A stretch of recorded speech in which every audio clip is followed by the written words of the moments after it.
I've been carrying a Altoids tin survival kit for many years, and in every Altoids tin survival kit I've ever made, I've always included something sharp, some kind of cutting tool. Sometimes that will be a single-edge razor blade, sometimes it'll be a scalpel blade. The number one quality of every sharp I've ever put in a PSK has been that they're very sharp but very fragile. Scalpel blades are very good for cleaning animals or doing that sort of thing. You can even fillet a fish with a scalpel blade. But as far as notching a fireboard or doing anything like that, they're very delicate to work with, and they're very fragile. One solution to that is the PSK knife, and one company which is making one as a production-made PSK knife is Columbia River Knife and Tool. This is the Ritter Rsk Mk5. One criticism which you could say about the Rsk Mk5 is it literally is in the box thinking. The idea is to make a viable knife which fits inside of an Altoids tin, and I think they've succeeded in this. The Rsk Mk5 is stainless steel.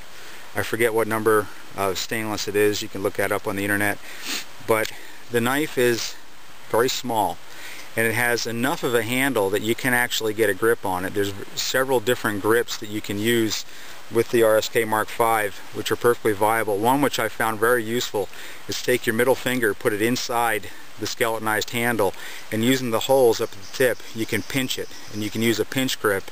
You have a very maneuverable grip that way, and you can do fine detailed cutting like for skinning an animal or that sort of thing. It does have jimping here and here that you can hold the knife like this, but I only have a 2-finger grip on the knife that way, and it doesn't feel as stable in the hand as with the finger through the skeletonized portion of the handle.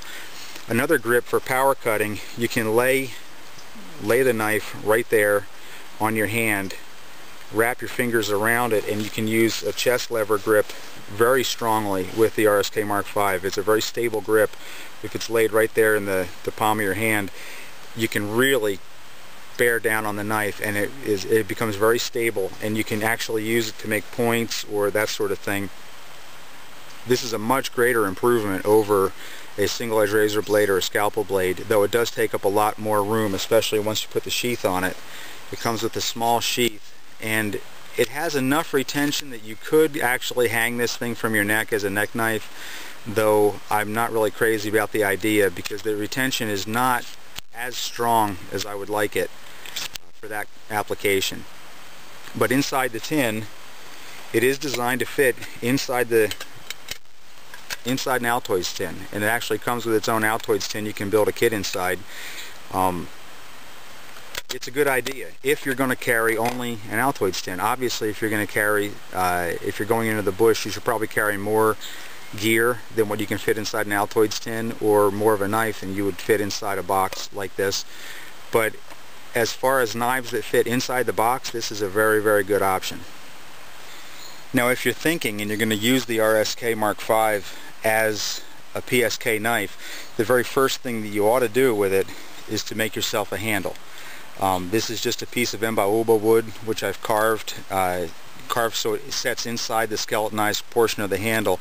And I've wrapped it with about a bootlace size piece of paracord here, and the sheath does fit on. You can see the sheath is actually pinched underneath the extension of the handle there.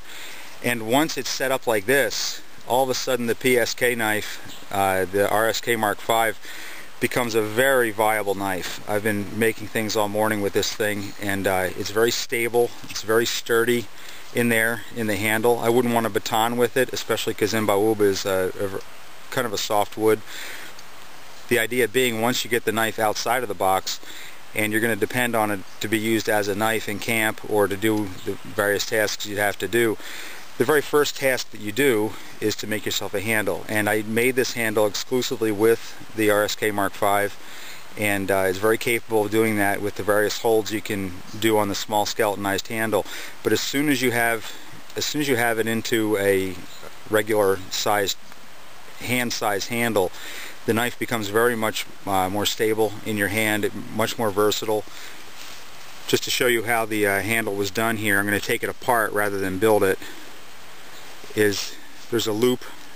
This tail goes to a loop running up through the handle, and then it's just wrapped and passed through that loop and then pulled down, just like you would do a cord wrap on any knife.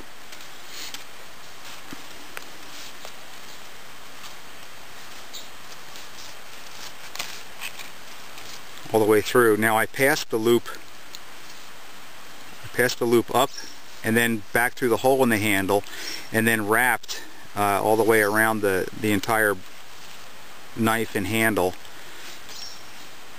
And here's the wood that is inletted. Let me take the sheath off here. The wood is inletted with a notch down here and a shelf there so that it fits right inside. And that's just one way to do a handle. You could do a pair of scales if you wanted to get more elaborate. I just knocked this thing out in a few minutes just using the Rsk Mk5, and it was very solid, so I just went ahead and wrapped it, and it's been working great all morning.